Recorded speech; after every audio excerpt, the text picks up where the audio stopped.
இது ரொம்ப டேஸ்ட்டு கிட்டத்தட்ட நம்மளுக்கு பச்சைப்பயிறு டேஸ்ட்டு தான் கொடுக்குங்க.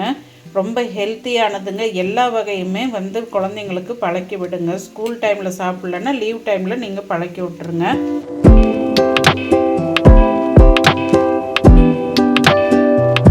ஹாய் ஃப்ரெண்ட்ஸ், நான் உங்கள் ஜிஎஸ் ஃபேமிலி. எல்லோரும் நல்லா இருக்கீங்களா?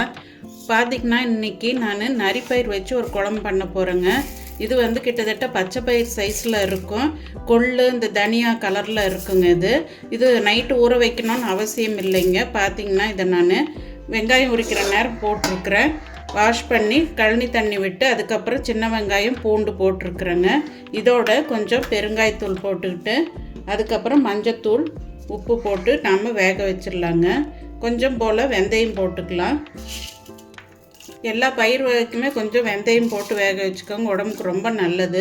இப்போ இந்த ஐட்டங்கள்லாம் போட்டாச்சுங்க. நாம் கொஞ்சமாக விளக்கெண்ணெய் விட்டு நாம் வேக வச்சுக்கலாம். இந்த மாதிரி பயிர் வகைகளுக்கு எல்லாத்துக்குமே இந்த விளக்கெண்ணெய் விடும்போது உடம்புக்கு ரொம்ப நல்லது, சூடும் செய்யாதுங்க. இப்போ நாம் இதை வேக வச்சிடலாங்க. 3 விசில் விட்டால் போதும். இப்போ ஸ்டீம் அடங்கிடுச்சு. எப்படி வெந்திருக்குன்றதை பார்ப்போம். பாருங்கள், நல்லாவே மேஷ் ஆகிருக்கு. இன்னும் உங்களுக்கு மேஷ் ஆகணும்னா எல்லாம் தாளிச்சுட்டு போட்டு ஒரு கடைஞ்சிட்டிங்கன்னா, ஒரே ஒரு விசில் விட்டு கடைஞ்சிட்டிங்கன்னா போதும். இந்த வெங்காயம் பூண்டு எல்லாமே உங்களுக்கு இது பண்ணிக்கலாம். குழந்தைங்களுக்கு கொடுக்குறதா இருந்தால் நல்லா மசிச்சு கொடுத்துருங்க. அப்போ தான் அவங்களுக்கு கண்டுபிடிக்க முடியாது. ரெண்டாவது இதில் பார்த்திங்கன்னா நம்ம புளி ஊற்ற போகிறதில்ல. நம்மளுடைய காமனான சாம்பார் பொடி தான் தாளிச்சுட்டு போட போகிறோம். நெய்யில் வதக்கி போட்டுடலாங்க. இதில் கல் இருக்கும், நீங்கள் களைஞ்சிட்டு போடுங்க. எப்போவுமே இந்த மாதிரி பயிர் வகைகளில் கல் இருக்கும். இப்போ வாங்க தாளிச்சுட்டு ஒரு விசில் விட்டுடலாம். கடாய் ஹீட் ஆகிடுச்சி, நெய் விட்டுக்கலாம். அது நெய் விடும்போது நல்லா இருக்குங்க டேஸ்ட்டு. குழந்தைங்களும் விரும்பி சாப்பிடுவாங்க. உங்களுக்கு நெய் வேண்டான்னா உங்களுடைய விருப்பங்க. எப்போவுமே நெய் விடும்போது கொஞ்சம் டக்குன்னு தாளிச்சு விட்டுக்கோங்க. ஏன்னா டக்குன்னு ஹீட் ஆகிடும் நல்லா.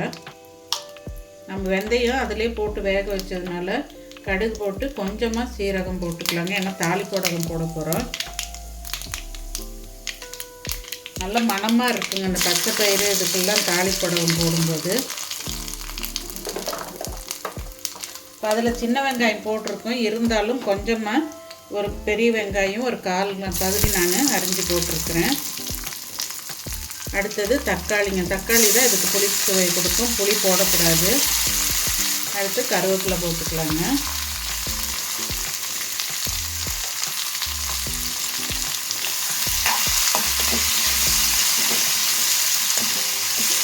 இது கொஞ்சம் வதங்கிறதுக்கு உப்பு போட்டுக்கலாம். நாம் கொஞ்சமாக உப்பு போட்டு தான் வேக வச்சுருக்குறோம். ஃபைனலாக பத்தலைன்னா போட்டுக்கோங்க. இது கொஞ்சம் நல்லா மசிஞ்சு வர மாதிரி தக்காளி வந்ததுக்கப்புறம் நாம் இந்த குழம்பு பொடியை போட்டு நாம் அதில் கொட்டி ஒரு விசில் விட்டுடலாங்க. விசில் விட விருப்பம் இல்லாதவங்க அப்படியே கொதிக்க வச்சுட்டு இறக்கிட்டால் போதுங்க. மத்தில் கடைஞ்சிட்டால் போதும். இது வதங்கட்டுங்க. இதில் சாம்பார் பொடி போட்டுடலாம். உங்களுக்கு காரம் எந்த அளவுக்கு வேணுமோ அந்த அளவுக்கு போட்டுக்கோங்க. பொதுவாக இந்த மாதிரி பயிர் வகைகள்லாம் கொஞ்சம் மைல்டாக இருக்கும். சின்ன ஸ்பூனில் 1/2 டீஸ்பூன் போடுறேங்க.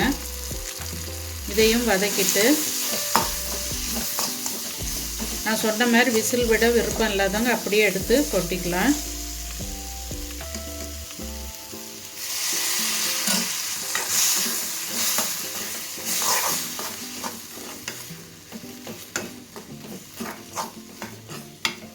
நான் ஸ்கூலுக்கு கொடுக்கறதுனால ஒரு விசில் விட்டுடுறேங்க.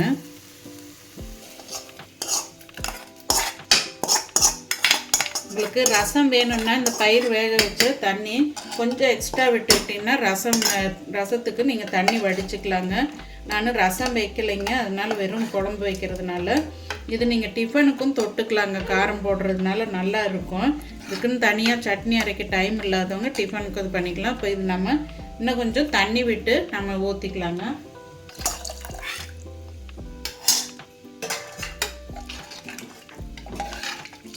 எப்போவுமே பச்சை பயிறு கொள்ளுலெல்லாம் ரசம் வைப்பாங்க. அந்த தண்ணி வடித்து நான் ரசம் நெத்தம் வச்சதுனால இப்போ நான் வெறும் பயிர் மட்டும் செய்கிறேங்க. இப்போ உப்பு சரி பார்த்து நீங்கள் ஒரு விசில் விட்டுட்டு ஒரு கடைஞ்சிட்டிங்கன்னா குழம்பு ரெடிங்க. ஈஸி தாங்க இது. பாருங்க, ஒரு விசில் விட்டாச்சு. எப்படி வந்திருக்குன்னு பார்க்கலாம். நல்லா சேர்ந்தா அப்படி வந்துருச்சுங்க. பாருங்க, 1/2 டீஸ்பூன் மஞ்சள் தூள், 1/2 டீஸ்பூன் மல்லி தூள், 1/2 டீஸ்பூன் கரம் மசாலா, 1/2 டீஸ்பூன் தனியா தூள், 1/2 டீஸ்பூன் சீரக தூள், 1/2 டீஸ்பூன் நல்லா சேர்ந்தா அப்படி வந்துருச்சுங்க. பாருங்க, பெரியவங்களாக இருந்தால் இப்படியே கரண்டியில் நசுக்கி விட்டாலே போதும். சின்ன பசங்களுக்குன்னா கொஞ்சம் மத்தில் கடைஞ்சி கொடுத்துருங்க. பச்சைப்பயிறு செய்கிற மாதிரியே தாங்க, ரொம்ப வேகாது அந்த மாதிரிலாம் இல்லை. நான் எல்லாம் ஒன்று சேர்ந்து வரணுன்றதுனால நான் ஒரு விசில் விட்டுருக்குறேன். இப்போ இதை மத்தில் கடைஞ்சிக்கலாங்க. கடைஞ்சிட்டு மல்லித்தலை போட்டால் முடிஞ்சதுங்க டிஷ்ஷு. இப்போ இதில் மல்லித்தலை தூவிட்டால் டிஷ் ரெடிங்க.